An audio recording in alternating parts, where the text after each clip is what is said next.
Ya. Amin. Tuhan, lihat.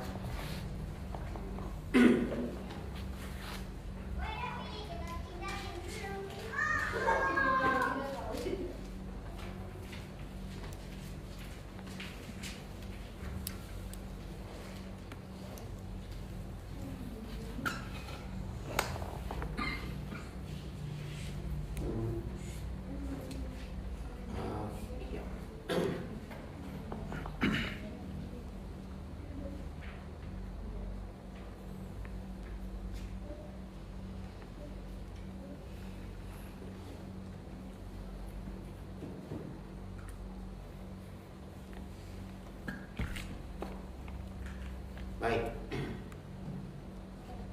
Tes. Puji Tuhan.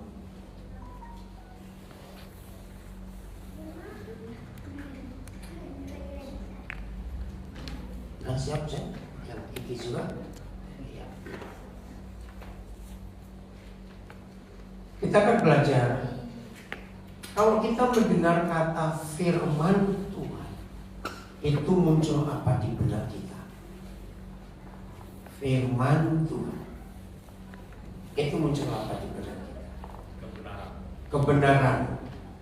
Apalagi? Kenapa? Suara Tuhan. Apalagi? Firman Tuhan.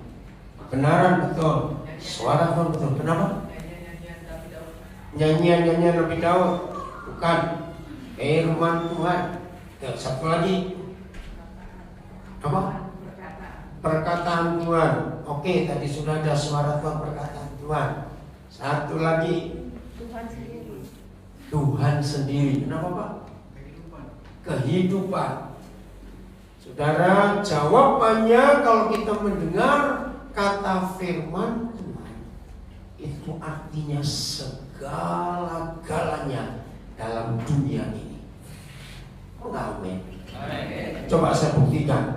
Yohanes 1 ayat 3. Mengapa saya berani berkata, kalau kita mendengar kata firman Tuhan, itu pasti segala-galanya yang ada dalam dunia ini.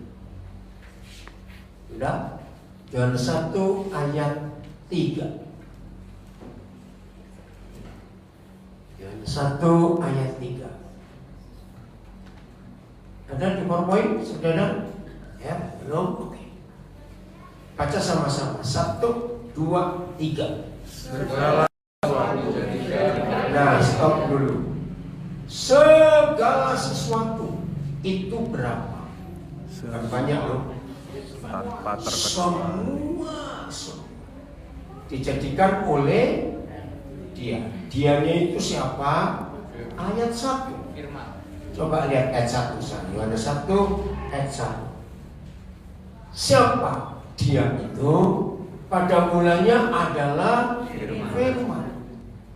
Nah, kalau disebut pada mulanya adalah firman, berarti sebelum firman ada sesuatu enggak? Ini dia, saudara. Tidak ada. Pada mulanya adalah firman. Berarti sebelum firman tidak ada apa-apa. Maaf, ada orang nggak percaya karena mereka berkata, itu kan imanmu, itu kan kitab sucimu. Kalau wajar bukan orang bicara seperti itu. Tapi hari ini kita akan belajar. Alkitab itu bukan hanya untuk orang Kristen, katakan amin. Saya ulangi, Alkitab bukan hanya untuk orang Kristen. Alkitab firman Tuhan itu untuk semua orang di dunia. Jadi bukan cuma untuk orang Kristen. Oke, ayat 3. Ayat 3. Segala sesuatu dijadikan oleh firman. Boleh saya ganti langsung ya? Segala sesuatu dijadikan oleh firman. Dan tanpa firman tidak ada suatu pun yang telah jadi dari segala yang telah dijadikan. Jadi semuanya itu karena firman. Maka itu mulai hari ini kalau kita mendengar kata firman Tuhan, langsung kita mikir itu segala sesuatu. Maka itu saya berkata begini, sedih hati Tuhan kalau firman itu penyebab segala sesuatu, tapi dunia gak bisa percaya. Karena dunia tahu begitu orang menyebut Injil, menyebut Alkitab, langsung konotasinya oh itu agama Kristen. Padahal bukan. Alkitab gak hanya untuk orang Kristen. Saya ulangi lagi, firman itu untuk semua orang. Maka itu perlu dalam hidup kita sebagai gereja. Kita siap menyatakan kepada dunia bahwa Alkitab ini untuk semua orang.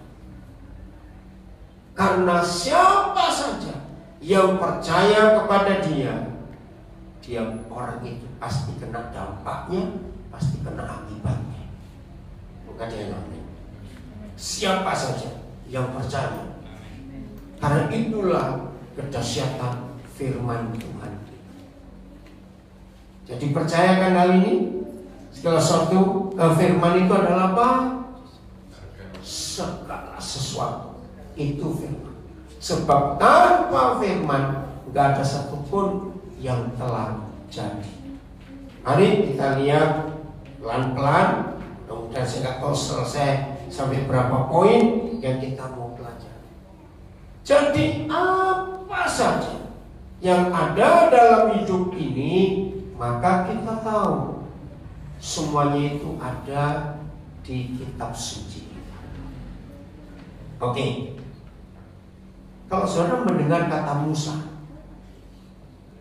muncul apa di benak saudara? Musa. Tongkat.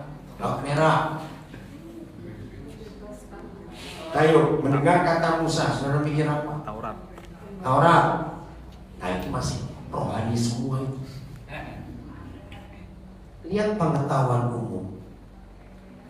Mendengar kata Musa, maka orang harus mikir tentang hukum pidana dan hukum perdata. Sebab Musa adalah orang pertama di dunia yang menuliskan akar-akar hukum pidana dan hukum perdata.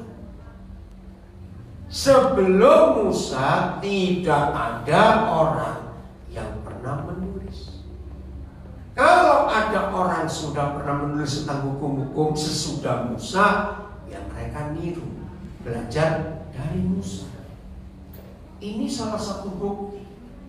Jadi kalau sudah belajar kitab hukum apa saja di negara apa saja, maka nama Musa akan selalu muncul.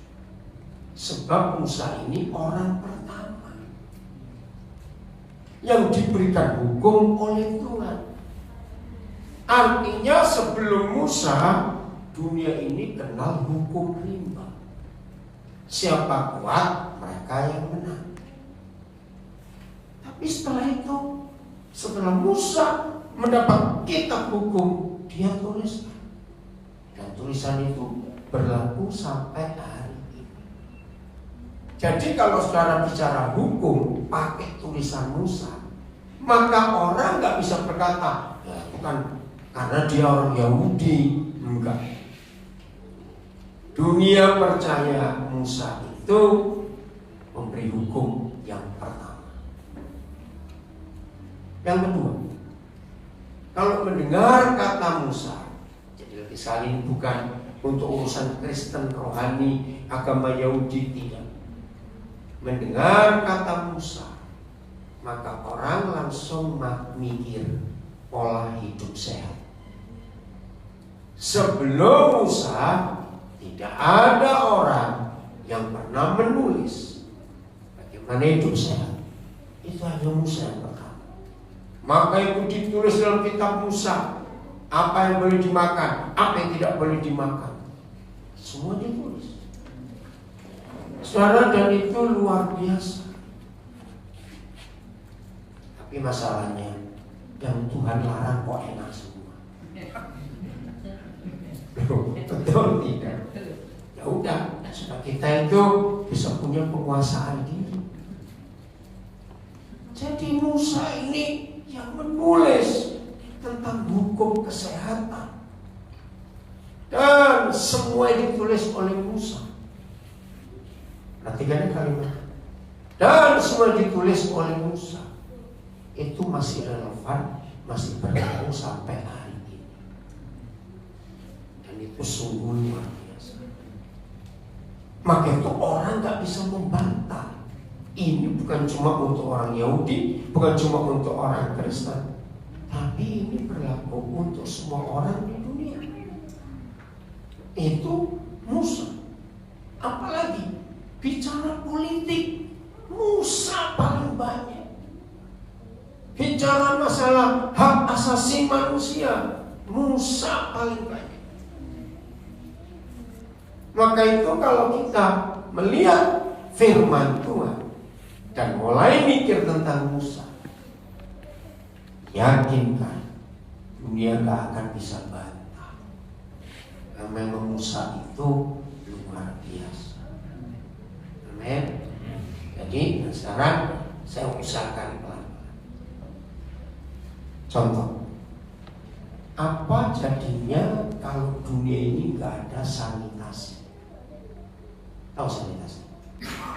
Pembuangan, baik selokan, baik itu WC.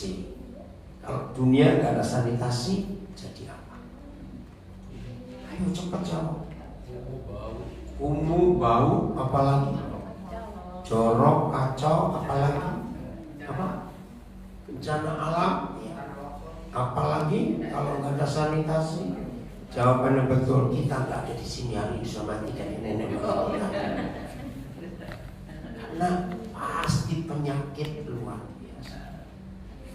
Nah, saya akan sampaikan kalimat ini, tolong pegang. Sebab kalimat ini yang akan membuktikan bahwa akhirnya nanti semua manusia di dunia akan percaya bahwa Alkitab itu bukan cuma untuk orang Yahudi, bukan cuma untuk orang Kristen, tapi untuk semua kita manusia ini. Begini, disebut ilmu pengetahuan, sains, itu selalu ada kata jurnal. Jadi siapa saja yang menemukan teori apa saja pasti akan dimasukkan ke jurnal. Dan jurnal itu ada di dunia internasional. Ya, apa saja. Nah, ilmu pengetahuan sangat bergantung kepada tulisan, literatur. Ilmu pengetahuan tidak akan jadi ilmu pengetahuan kalau tidak ada tulisan. Nah, jurnal itu sangat ditentukan oleh literatur yang paling tua. Maka itu para arkeolog, tahunya arkeolog, ilmu arkeologi yang menggali-gali tanah, ingin mengetahui sejarah manusia, bangsa ini, penduduk itu, budayanya apa, dulu kebiasaannya apa. Nah, arkeolog-arkeolog itu yang menemukan banyak-banyak tulisan. Masih ingat ada kata prasasti? Dengar kata prasasti? Apa kata lain prasasti? Apa itu kata lain prasasti? Cepat. Tulisan di atas batu. Sekarang masih ingat prasasti tertua yang pernah ditemukan di Nusantara atau Indonesia, itu prasasti batu tulis pada abad yang ke-7. Dan prasasti itu masih ada sampai hari ini di kota Bogor. Di situ diberitahu raja yang berkuasa pertama karena ada tulisan itu. Dan muncul ditemukan banyak prasasti-prasasti yang lain. Pokoknya tulisan. Nah, itu jurnal.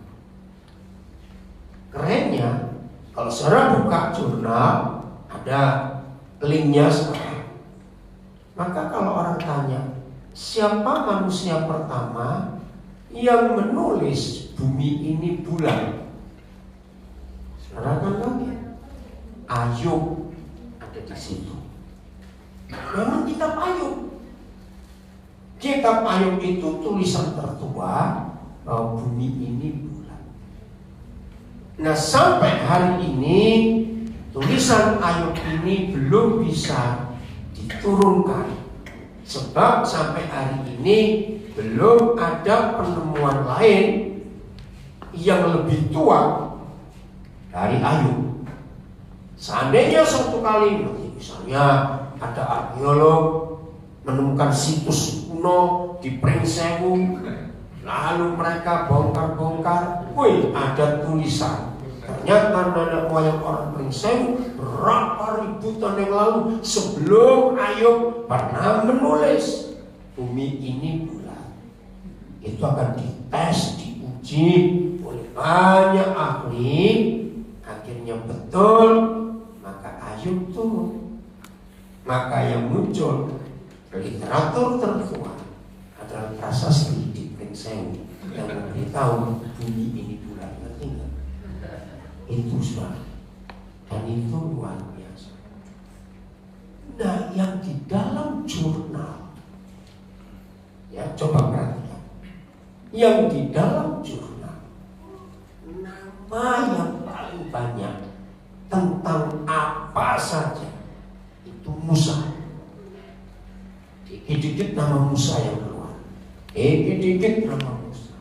Nah, hebatnya ilmu pengetahuan, hebatnya ya, tidak boleh ilmu pengetahuan orang-orang ilmiawan memilih-milih tulisan. Misalnya, oh nggak bisa, ini tulisannya orang Yahudi.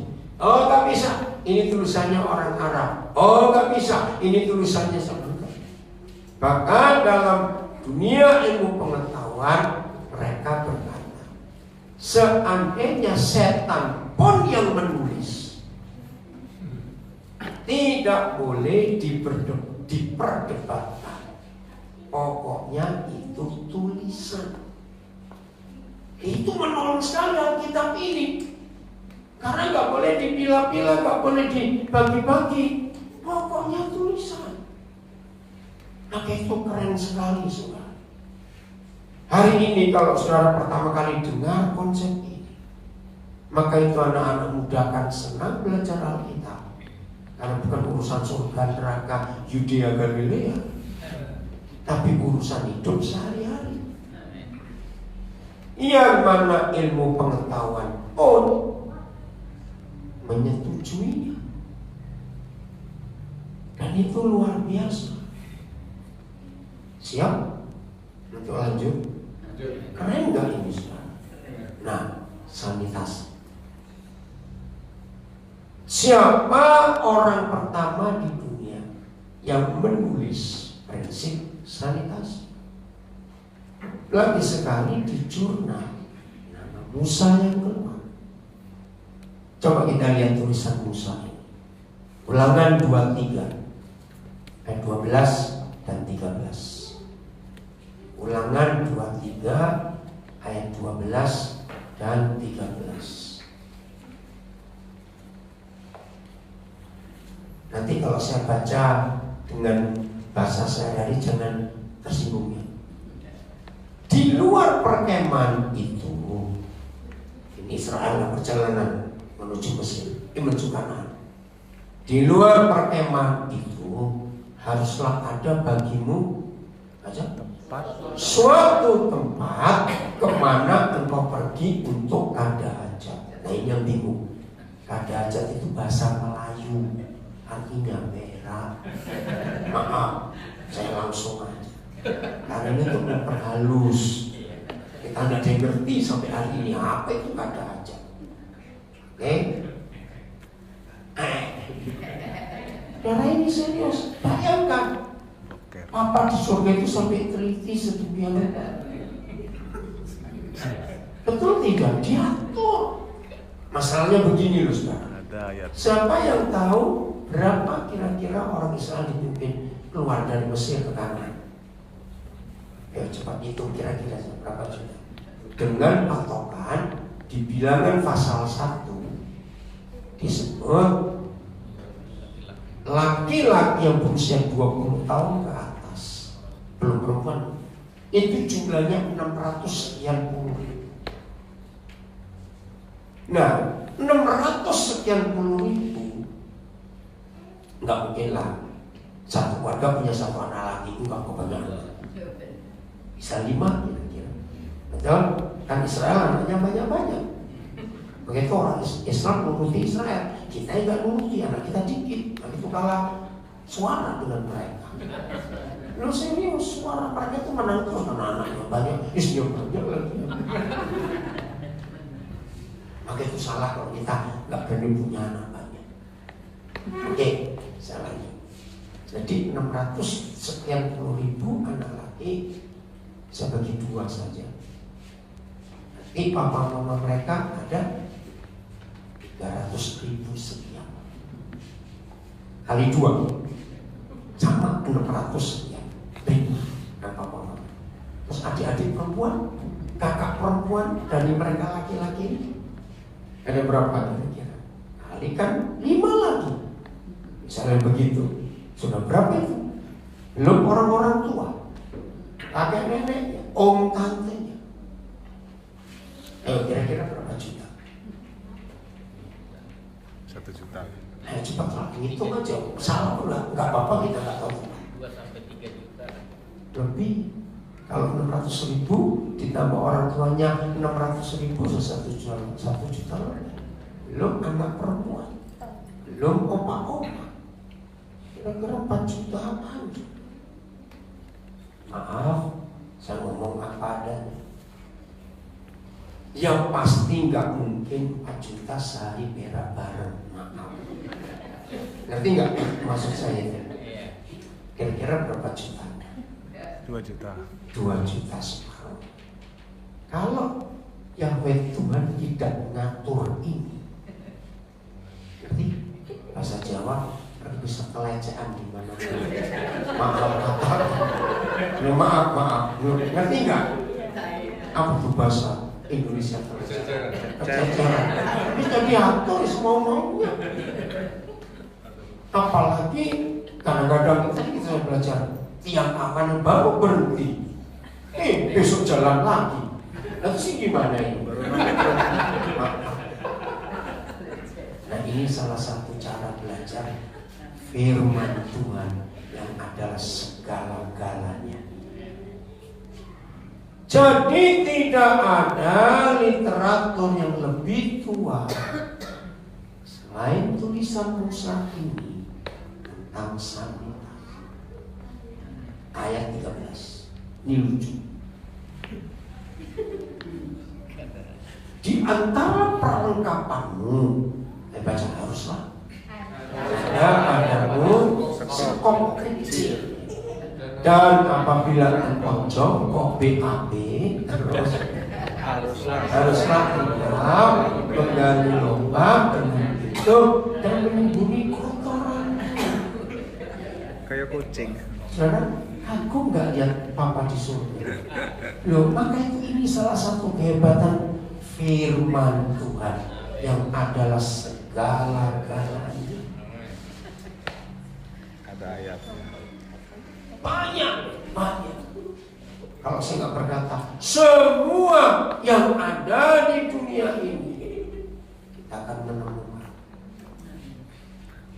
Yes.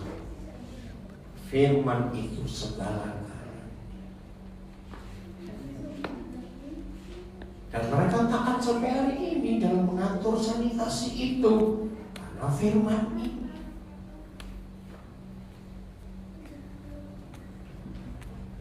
Masih Ulangan pasal 24. Coba lihat ayat 16. Ini literatur tertua. Ulangan 24 mulai ayat 16.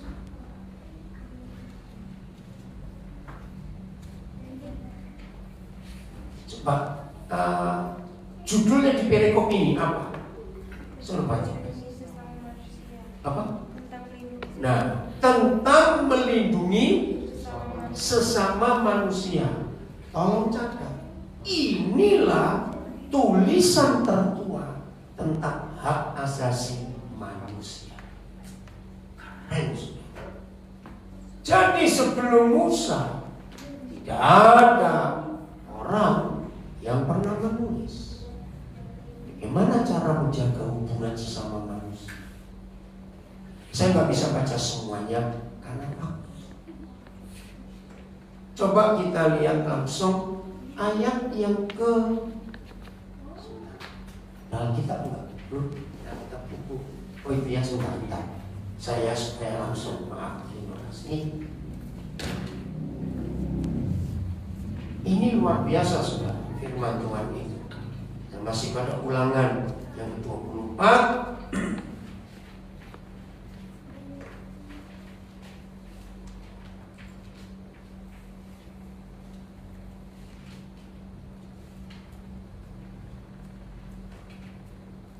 Tadi mulai ayat 6 ya, 24 ayat 6 tentang melindungi sesama manusia. Nah sekarang saya akan baca mulai ayat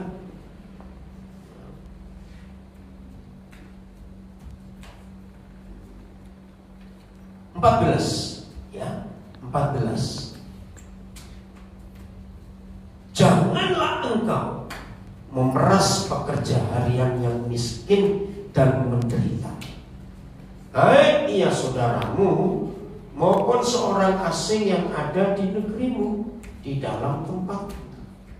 Pada hari itu juga, ada kata apa? Haruslah engkau, ini para majikan, membayar upahnya sebelum matahari terbenam, karena ia mengharapkannya, karena ia orang miskin, supaya ia jangan berseru kepada Yahweh mengenai engkau, dan hal itu menjadi dosa bagimu.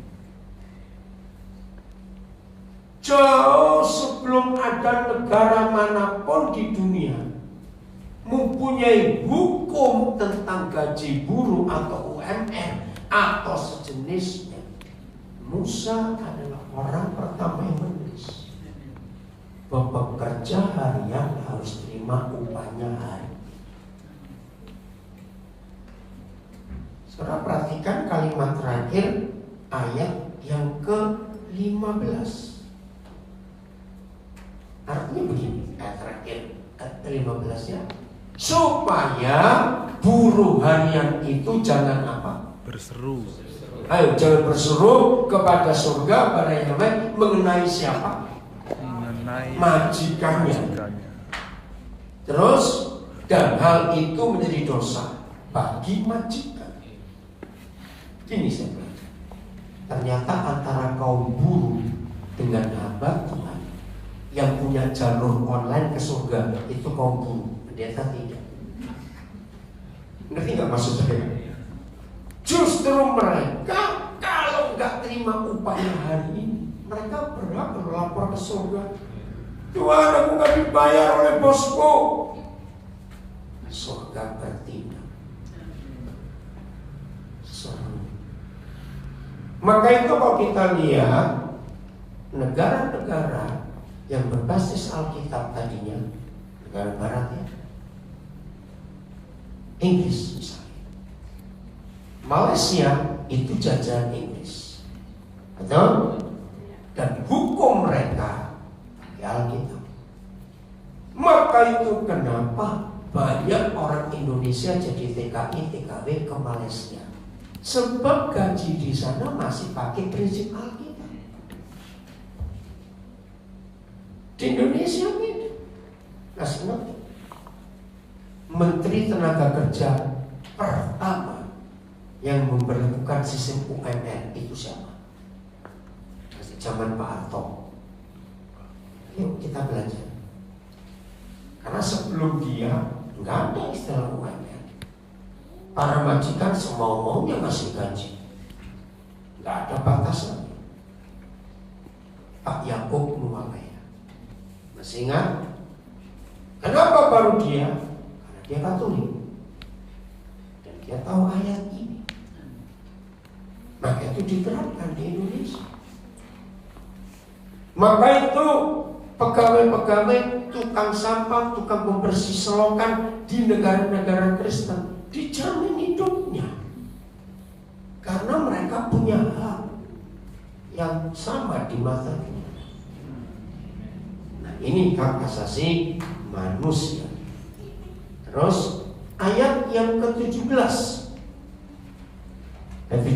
ya. Janganlah engkau ngapain? Memperkosa hak orang asing dan anak yatim. Juga janganlah engkau mengambil pakaian seorang janda menjadi gadai. Tegas sekali. Maaf, zaman Pak Harto sangat kejam dan sadis. Berapa banyak tanah-tanah janda diambil seenak? Ya atau tidak zaman Pak Harto? Lihat itu anak-anaknya Pak, semua dimonopoli. Dari jeruk, dari apa saja. Ngeri sekali.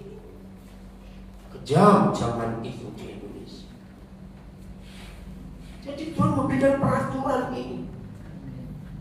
Maka itu saya ulangi lagi mulai hari ini, saudara mempelajari Alkitab, jangan cuma mulai dari hukum rohani saja, tapi hukum kehidupan yang berlaku untuk semua orang. Ini hukum kehidupan. Terus ayat 18. Haruslah kau ingat bahwa engkau pun dahulu budak di Mesir, dan engkau ditebus oleh Tuhanmu dari sana. Itulah sebabnya aku memerintahkan engkau melakukan hal ini. Lalu ada 3 hukum lagi, dan ini relevan. Sampai hari ini hukum ini masih diberlakukan dan harus dituruti. Ayat 19. Apabila engkau ngapain? Saya baca. Apabila engkau menuai di ladangmu, lalu terlupa seberkas di ladang, maka janganlah engkau kembali untuk mengambilnya. Ini luar biasa. Itulah, baca, bagian orang asing 1, anak yatim 2, dan janda, supaya Yahweh Tuhanmu memberkati engkau dalam segala pekerjaan. Hebat sekali. Ini gak ada urusan rohani loh, saudara. Ini urusan perut. Loh, betul tidak? Ini urusan perut. Maka itu gereja harus memberlakukan hukum ini. Ini menuai gandum. Kita ketinggalan seberkas, tidak boleh kembali mengambil. Biarkan anak yatim, orang asing, dan janda yang menikmati. Ayat 20. Apabila kau memetik hasil pohon jaitunmu dengan memukul-mukulnya, janganlah engkau memeriksa dadanya sekali lagi. Jangan. Sekali kita pukul-pukul jatuh, itu milik kita. Yang sisanya di atas pohon bukan milik kita. Maka itu hukum-hukum ini untuk orang pelit pasti stroke. Maaf. Ya dong, kok enak? Aku jangan. Jadi sekali pukul jatuh itu milik kita. Yang masih di atas pohon milik, baca. Ayo. Itulah bagian orang asing, anak yatim, dan janda. Ayat 21. Apabila engkau mengumpulkan hasil kebun anggurmu, panen anggur ini sekarang, janganlah engkau bagaimana? Mengadakan pemetikan sekali lagi atau kedua kali. Cukup sekali petik. Sisanya baca Itulah bagian orang asing, anak yatim dan janda. Bayangkan hukum ini. Coba saudara jujur, yang pertama kali baca hukum ini muncul apa di hati kita? Muncul apa di hati kita? Pertama kali kita baca hukum ini, sosok nggak bisa merasakan hati Tuhan. Agung, apalagi belas kasihan Tuhan, apalagi Keadilan Tuhan. adil.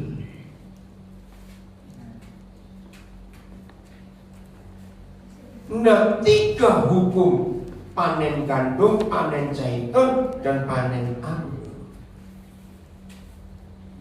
Yang paling sulit melaksanakan pasti orang kaya. Lo ya atau tidak? Nah, ini alasan kenapa ya Tuhan Yesus yang pernah berkata, siapa yang susah masuk surga? orang kaya. Itu dia, karena pelitnya itu tadi.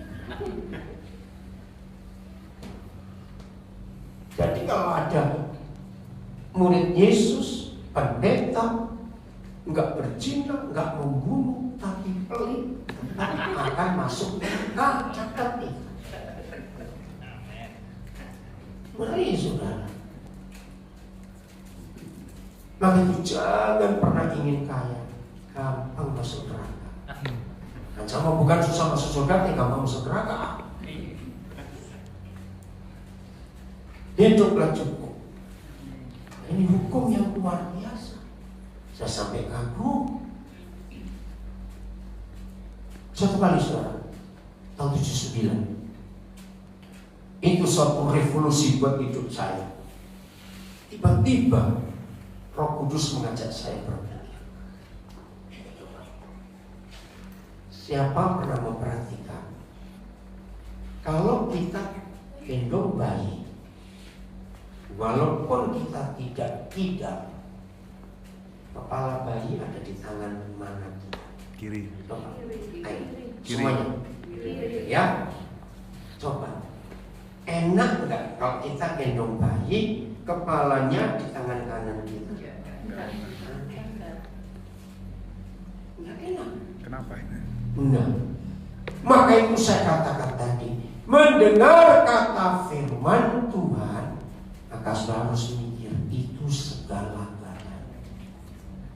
Ternyata firman ini yang memberitahu gendong bayi itu kepalanya harus di tangan kiri. Coba bayangkan, begitu saya dibukakan Roh Kudus 79, saya yang kaget. Cuma urusan kita baca Alkitab tulis. Coba kita buka Kidung Agung 2 ayat 6.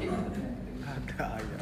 Kidung Agung 2 ayat 6. Maka itu mulai hari ini, kalau kita mendengar kata firman Tuhan, itu segala-galanya. Kidung Agung 2 ayat 6. Nah, ayo baca sama-sama. 1, 2, 3. Tangan kirinya ada di bawah kepala. Oke, jadi bagaimana? Sama bukan? Dan tangan kanannya mengalu. Nah, bersyukur kepada Bapa di surga, setiap kali Roh Kudus menunjukkan kebenaran, saya nggak pernah minta, nggak pernah cari, tapi dengan sendirinya Roh Kudus akan memberitahu kita bukti ilmiahnya. Apa bukti ilmiah ayat ini? 9 bulan 10 hari, setiap manusia yang baru jadi manusia di kandungan ibu, selama 24 jam penuh sehari, 7 hari seminggu, manusia itu hanya dengar detak jantung ibu. Betul tidak? 9 bulan 10 hari itu bukan waktu yang sebentar. Jantung di mana bagian tubuh? Kiri. Maka itu Tuhan mengatur begitu kita angkat anak itu langsung ke tangan kiri dan nempel di dada. Langsung anak itu pasti diam karena hafal suara detak jantung. Ini ilmiah. Kagum. Maka itu bukan cuma untuk urusan rohani, tidak.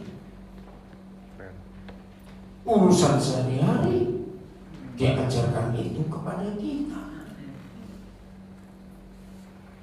dalam segala hal.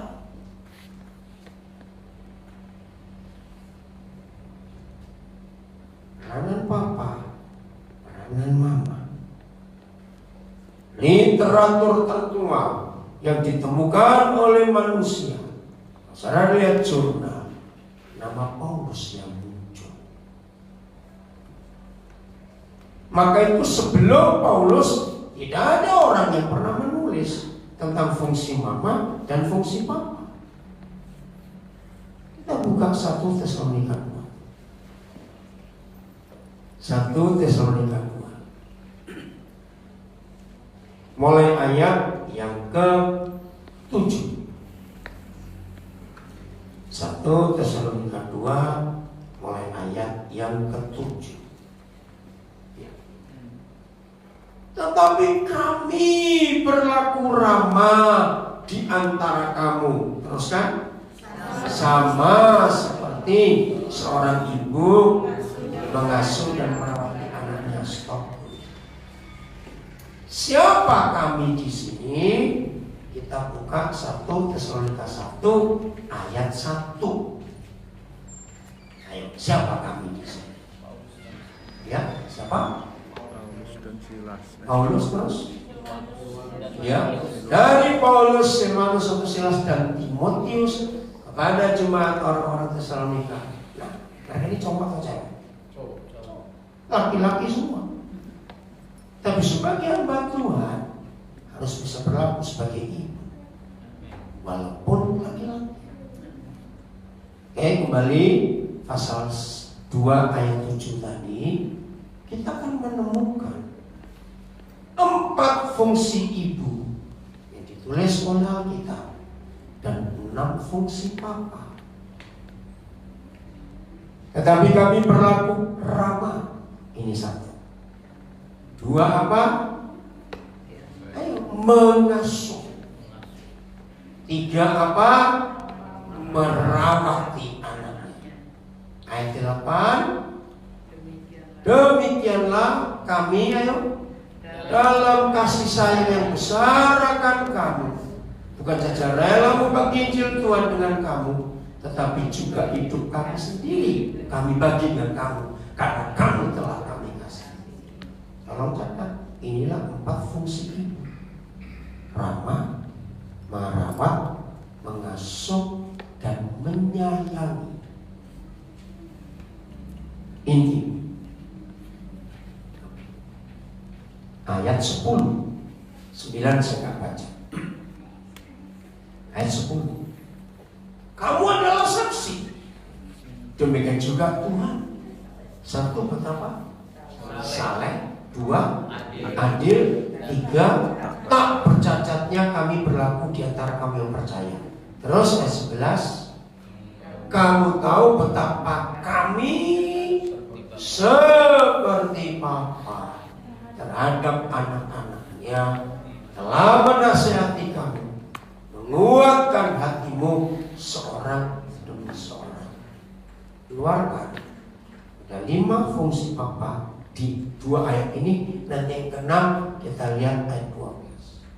Kembali ayat 10.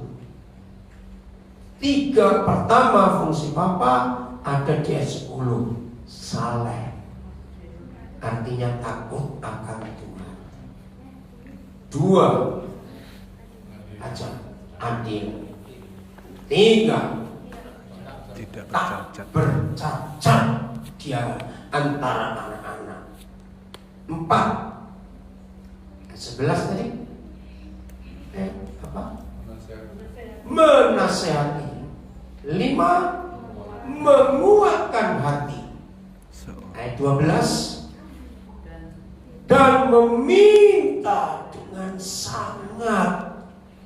Saya menemukan arti kata mendisiplin dan meminta dengan sangat supaya kamu hidup sesuai dengan kehendak Allah yang memanggil kamu ke dalam kerajaan dan kemuliaan.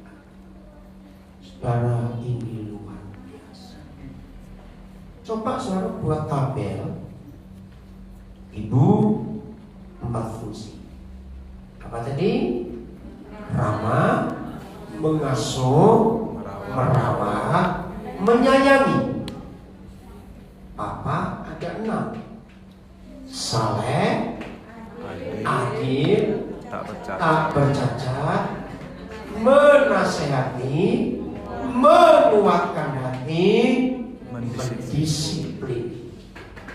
Lagi sekali, ini literatur tertua yang pernah ditemukan oleh dunia. Nah, sampai hari ini nama Paulus belum bisa diturunkan karena masih belum ditemukan lagi tulisan-tulisan tentang siapa ayah, siapa ibu. Belum. Ini luar biasa. Nah, sekarang saya tanya, dari ibu dan ayah, siapa pembentuk karakter anak? Coba lihat. Ayo. Ibu, ayah, ibu. Pembentuk karakter. Ibu. Ayah mendisiplin, menasihati, menguatkan hati. Ini papa. Sekarang kita buktikan. Alkitab memberitahu antara papa dan mama yang paling dibenci iblis siapa? Papa. Berkali-kali tertulis di kitab suci, yang setan rusak bukan ibu tapi ayah. Sekarang kita tahu kenapa ayah yang dirusak. Sebab kalau pembentuk karakternya hancur, maka anak-anak hancur. Dan yang menyedihkan, iblis sudah sangat berhasil menghancurkan banyak ayah di dunia. Betul atau salah kalimat? Ini perkara serius. Maka itu saya ulang-ulang lagi, rekan-rekan hamba Tuhan. Jangan korbankan firman Tuhan hanya untuk hal rohani saja, jangan. Siapkan diri waktu konseling pranikah untuk jadi ibu yang benar, ayah yang benar. Saya bongkar. Penasihat di tangan siapa? Menurut ayat itu, nasihat di tangan siapa? Papa. Ayo yang lain jawab. Nasihat tadi itu loh, papa, bukan ibu. Tapi pernahkah seorang membuktikan dahsyatnya firman dan ukuran kecerdasan? Waktu kita masih kecil, anak-anak lebih senang, lebih sering minta nasihat ke mama atau ke papa? Ke mama. Nah, itu masalah. Karena anak-anak itu manusia yang paling pintar manipulasi. Betul? Nah, antara papa dengan mama, yang suka gampang dimanipulasi oleh anak yang siapa? Maaf, Mama. Kenapa mama gampang dimanipulasi? Karena mama itu tahu susahnya mengandung dan sakitnya melahirkan. Maka itu mama gak bisa tegas. Jangan tersinggung, betul atau salah? Gak sampai hati. Serius. Maka itu surga membagi tugas ini jelas sekali. Luar biasa. Sekarang, apa yang terjadi pada seorang manusia ketika dia belajar jadi manusia, gak ada penasehatnya. Liar. Jadi apa? Coba. Liar. Kacau, liar, semau-maunya sendiri. Saudara, iblis berhasil. Maka itu mama-mama hari ini kembalikan fungsi nasihat ke suami. Itu anak-anak bilang, tunggu papa. Tapi masalahnya papanya gak pulang-pulang. Betul, ngerti gak istilah ini? Rusak. Serius. Maka itu saudara, firman Tuhan ini luar biasa, menguatkan hati. Itu papa.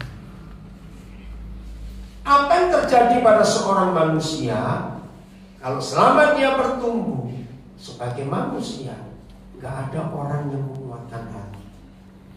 Kata-kata seorang ayah kepada anaknya, nah, kamu bisa.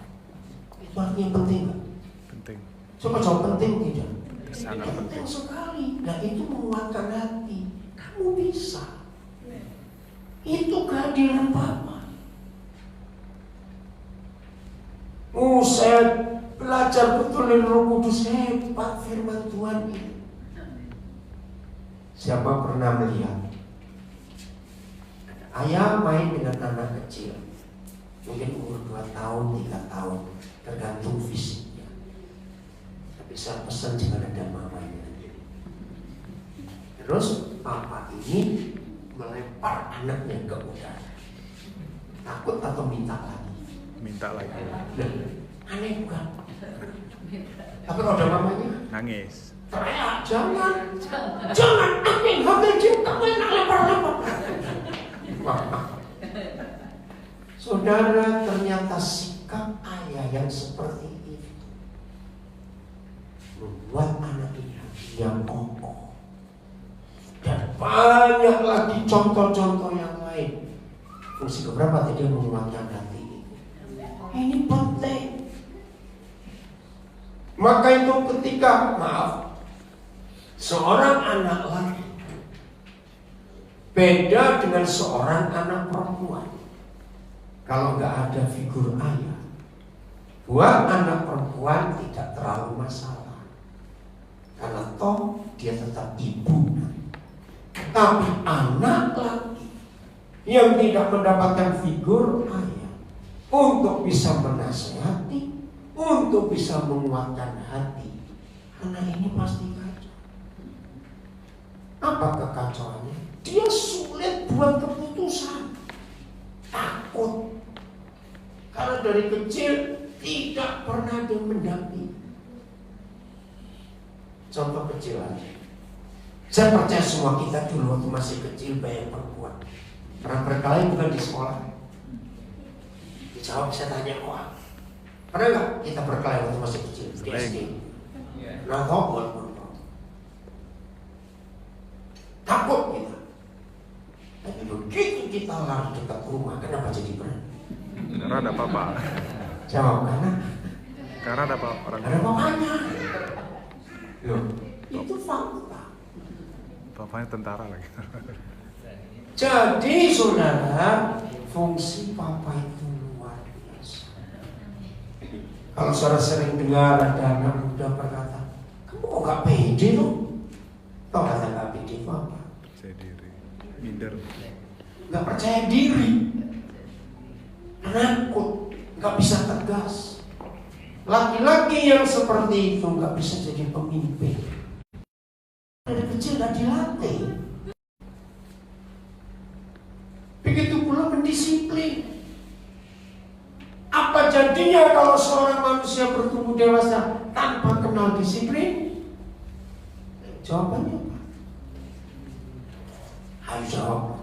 Tanpa dia disiplin, nggak pernah istilah disiplin. Iya, maunya sendiri, susah diatur. Maka itu kita harus melihat konsep ini. Jalan dulu, kita buka 1 Raja-Raja 1 ayat 6. 1 Raja-Raja 1 ayat yang ke-6.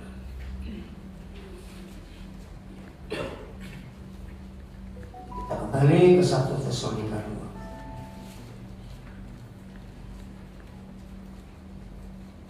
Dan 1 Raja-Raja 1 ayat 6. Selama hidup siapa? Adonia. Adonia. Ini anak Daud, cowok. Selama hidup Adonia, siapanya? Ayahnya. Ayahnya. Yaitu Daud. Ngapain? Belum. Belum pernah menegur dia dengan ucapan, mengapa kau membuat begitu? Kalimat ini kan sederhana, tapi inilah bentuk mendisiplin. Ternyata Adonia gak pernah didisiplin oleh Daud. Tegur. Nah itu kalau saudara baca sejarah Adonia, dia anak yang kurang ajar, dia anak yang buat masalah dalam keluarga. Alasannya sederhana, ia pun sangat elok perawakannya. Dia adalah anak pertama sesudah Absalom. Maafkan saya kalau saya memberikan contoh tentang dua suku ini, dan ini bukan rahasia. Maaf. Pernah nggak saudara ketemu anak-anak keluarga Batak dan anak-anak keluarga Tionghoa yang pertama laki, dan anak itu gagah, anak itu cakap? Rata-rata mereka sudah menikah pun masih ganggu orang tua. Ngerti nggak contoh ini? Terus saya tanya, pernah lihat? Anak laki pertama, karena dimanja dari kecil. Karena buat orang Batak dan orang Tionghoa, anak laki pertama itu penerus marga. Coba saudara teliti, sampai sebuah penelitian itu. Sudah menikah, sudah punya anak, gak bisa mandiri. Masih mbok-mbokan. Betul tidak? Kenapa dimanja? Gak pernah ditegur, gak pernah didisiplin. Maka itu kita kembali membuktikan bahwa firman Tuhan itu segala-galanya. Gak main-main dalam hidup ini. Mama-mama hati-hati dengan anak yang disebut anak kesayangan. Kalau sejak kecil ada mama, ketika anak ini mau ngerjakan apa saja, yang paling ringan sekalipun sampai yang paling berat, selalu udah kata, jadi mama saja, jadi mama saja, jadi mama saja. Ada nggak mama seperti itu? Nah ini membuat anak nggak jadi dewasa. Apalagi yang di rumah, yang dominan mama, papa cuma jadi boneka. Ada nggak keluarga seperti itu? Maaf, termasuk keluarga hamba Tuhan yang saya pernah ketemu. Ini Alkitab. Hebat bukan? Aturannya luar biasa.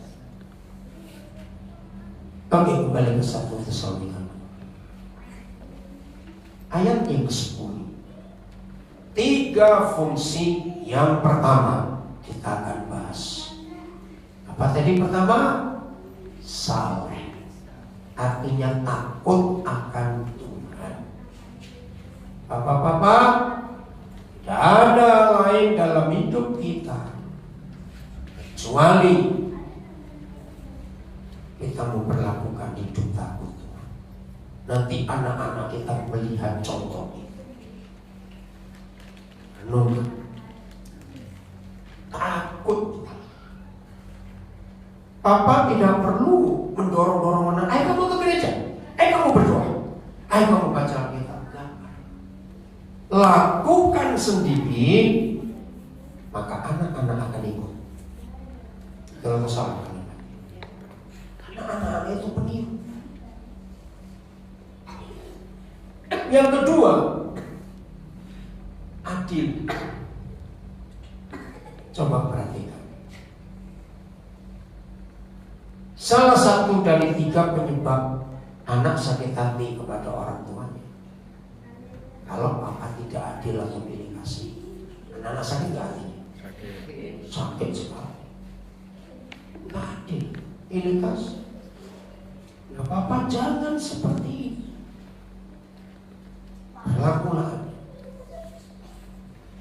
ketiga, tak bercacat. Nah, ini berat. Coba kita ingat waktu masih kecil. Ibu kita bisa salah nggak kepada kita? Ayah juga bisa salah. Tanya-tanya. Di antara ayah dan ibu yang berbuat salah di mata anak,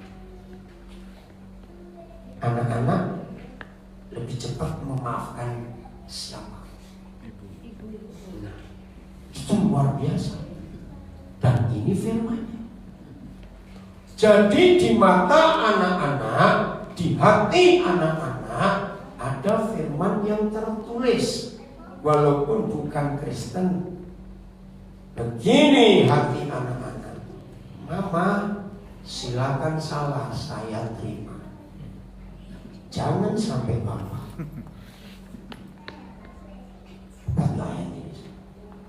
Jadi di mata anak-anak, kalau papa itu salah, anak itu kecewanya dalam sekali. Karena sebagai seorang ayah, anak harus melihat papanya tak bercacat.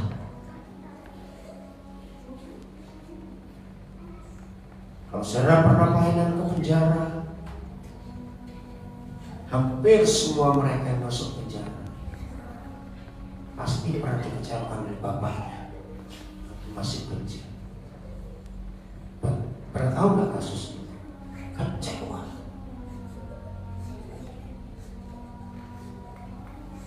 Maka itu mari saudara, kita perhatikan firman ini.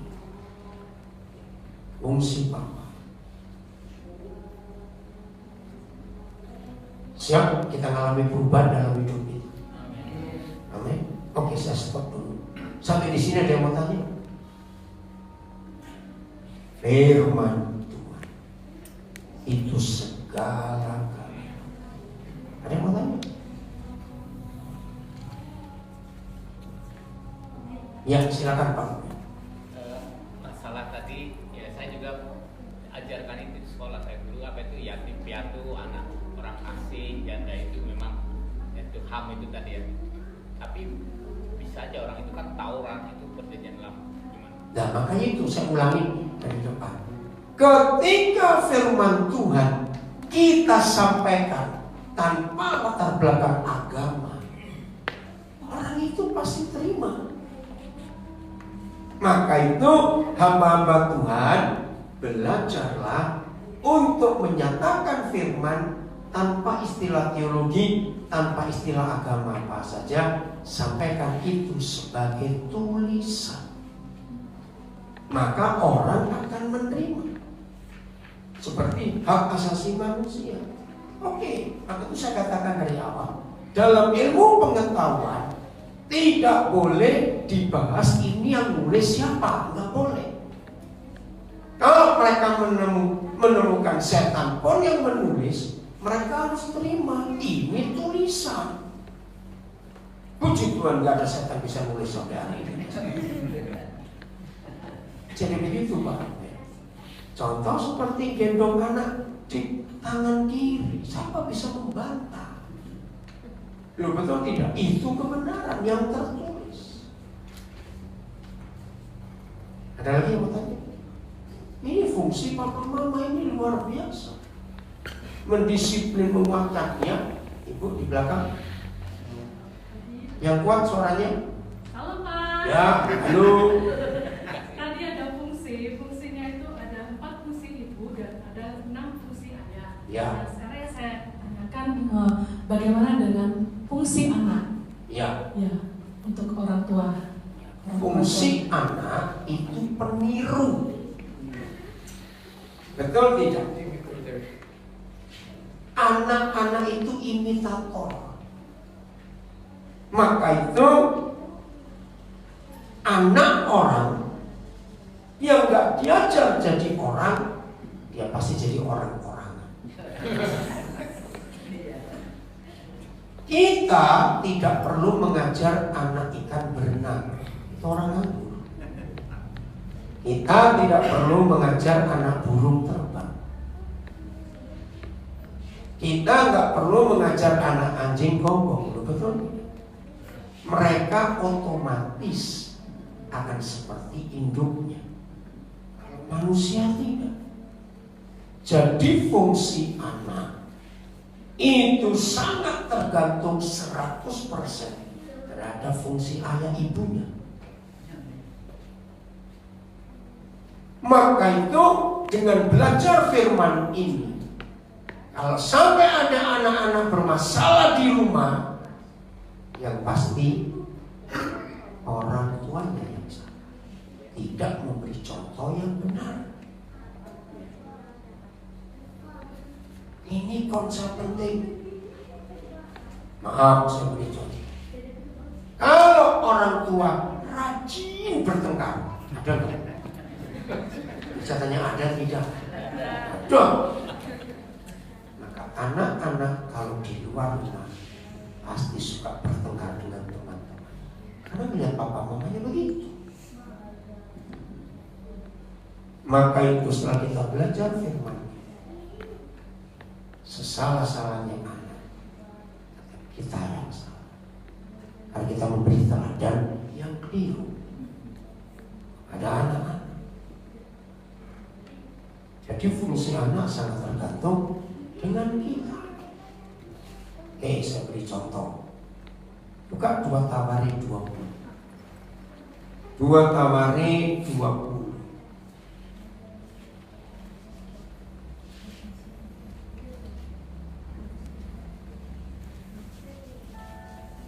Ya, 2 Tawarik 20.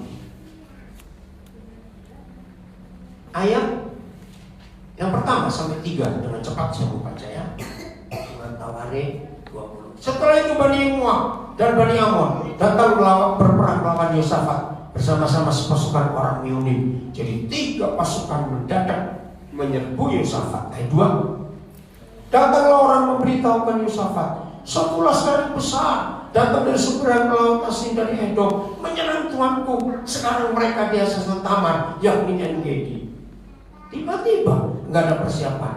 Ayat 3. Yosafat ngapain? Ayo Yosafat ngapain? Jadi takut. Menjadi takut. Wajar nggak walaupun dia raja?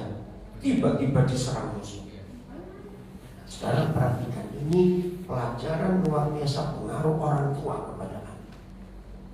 Lalu mengambil keputusan untuk mencari Yahweh Tuhan. Ia menyerukan kepada seluruh Yuda supaya berpuasa. Dari mana dia belajar ini? Logikanya, seorang kepala negara, seorang raja, negaranya diserang oleh musuh. Logikanya, yang pertama diambil apa? Ayo, kalau seorang presiden, negara diserang musuh, harus ambil apa? Cepetan. Ngambil radio, handphone. Kenapa? Mempertahankan diri, apalagi perang, apalagi minta bantuan kerajaan tetangga, ya. Tapi lihat Yosafat, yang dicari malah apa di surga. Kan aneh. Nah, ini pengaruh orang tua. Kita lihat 2 Tawarik 17 mulai ayat 1. 2 Tawarik 17 mulai ayat 1. Maka Yosafat anaknya menjadi raja menggantikan dia. Dianya siapa? Raja Asa. Itu papanya. Sebagai pemimpin Israel yang memperkuat dirinya. Terus dengan menempatkan tentara di semua kota yang berkumpul di Yehuda dan pasukan-pasukan kedudukan di tanah Yehuda, serta di kota-kota Efraim yang direbut oleh Asa ayahnya. Ayat 3. Dan Yahweh menyertai Yosafat karena, kata karena ini penting. Karena kata karena di sini itu artinya apa? Sebab yang menerangkan kenapa sampai Tuhan menyertai Yosafat, karena ia hidup mengikuti jejak yang dahulu dari Daud bapak leluhurnya dan tidak mencari Baal-Baal. Baal-Baal kalau zaman sekarang narkoba, pornografi, dan macam-macam idola-idola atau macam-macam kejahatan. Itu kalau zaman sekarang. Ayat 4, melainkan yang dicari Yosafat adalah Tuhan ayahnya. Jadi papanya nyembah siapa, anaknya ikut. Saya beri contoh begini ya. Di Indonesia ini banyak pejabat rusak. Itu gara-gara orang kaya. Betul atau salah? Nah, coba merenung. Di Indonesia ini banyak pejabat rusak gara-gara orang kaya.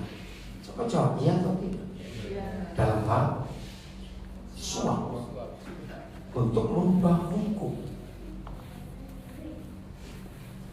Jadi begini, kali ada satu keluarga punya masalah berat, anak-anak panik juga. Anak-anak melihat apa reaksi papa mama ketika ada masalah ini. Tiba-tiba anak-anak mendengar papanya telepon seseorang. Datanglah. Wih, anak-anak melihat ini pejabat ini, ini jenderal ini, ini gubernur besar. Anak-anak nggak dengar. Ngomong apa ini? Papa mama kepada pejabat. Nggak lama dia pergi.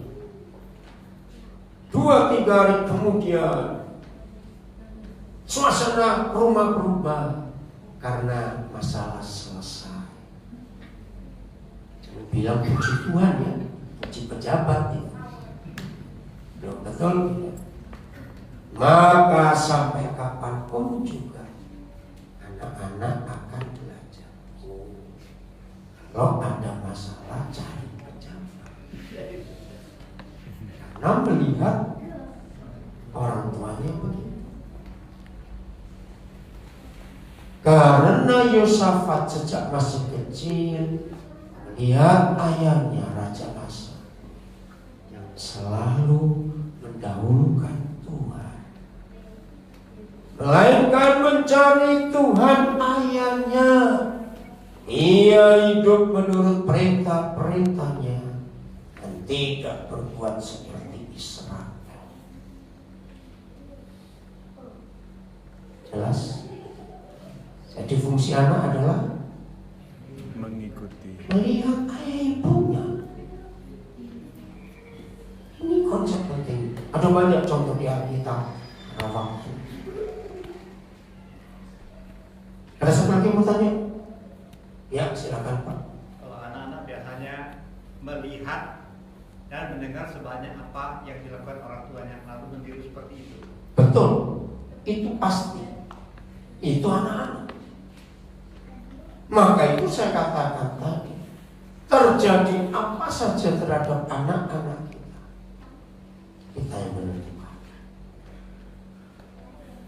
Bagaimana sikap sehari-hari kita menghadapi sesuatu, anak-anak itu melihat. Saudara, ayo kita berubah mulai. Amin. Ada satu lagi yang mau tanya? Ya. Bagaimana kalau anak-anak itu belum mau meniru orang tuanya yang baik tentunya? Ya. Yang namanya anak-anak itu sudah ditanamkan sebuah naluri oleh Tuhan sejak dalam kandungan harus meniru. Percaya atau tidak? Maka itu yang namanya anak-anak sejak kecil itu pasti punya pahlawan, pasti punya idola. Biasanya anak-anak mengidolakan siapanya? Bapaknya. Ya atau tidak? Jadi nggak mungkin anak-anak itu nggak meniru. Nah ini loh masalah. Sesalah-salahnya perbuatan orang tua buat anak-anak itu tetap benar. Dan itu pahlawan walaupun itu salah. Betul tidak kalimat ini? Lihat tidak menjawab. Anak-anak kok. Jadi bahasa tergantung kita. Yang jelek aja ditiru oleh anak-anak. Apalagi kita buat yang baik, anak-anak pasti akan bangga melakukan itu. Betul atau tidak kalimat ini? Ya sudah. Begitu mulai ini jadilah teladan yang benar untuk anak-anak